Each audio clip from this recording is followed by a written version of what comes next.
Hi, it's me, Sir Gel. Ang pag-usapan natin ngayong araw is to review of financial basic. Tanong lang, kung bukas mawala ang income mo, gaano katagal mabubuhay ang pamilya mo nang hindi nangungutang? Isang linggo? Isang buwan? O baka wala pang isang araw? Masakit pakinggan, pero ito ang realidad ng maraming Pilipino. Kaya ngayon, balikan natin ang mga bagay na dapat sana ay matagal na nating natutunan tungkol sa pera. Hindi ka nag-iisa kung nahihirapan ka sa pera. Pero ang totoo, hindi kakulangan sa kita ang problema, kundi kakulangan sa tamang kaalaman. Sa mga nakaraang araw, may isang bagay tayong paulit-ulit na pinapatunayan. Ang pera ay hindi aksidente. Ito ay pinaplano.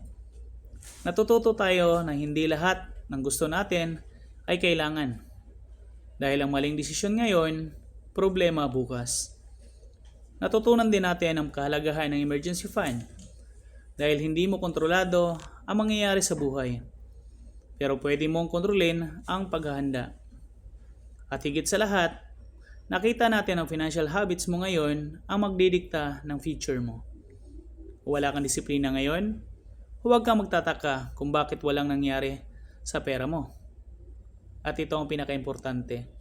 Ang goal natin ay hindi lang yumaman, kundi maging handa.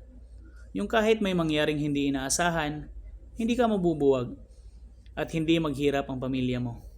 Kasi ang tunay na sukatan ng financial success ay hindi kung gaano kakalaki ang kinikita mo, kundi kung gaano ka kahanda kapag nawala iyon. Ako si Sir Gel. Ang layunin kong turuan ng mga Pilipino kung paano maging handa sa financial future. Tandaan, ang kailangan sa pera ay hindi lang kapangyarihan. Ito ay protection sa pamilya. Ingat!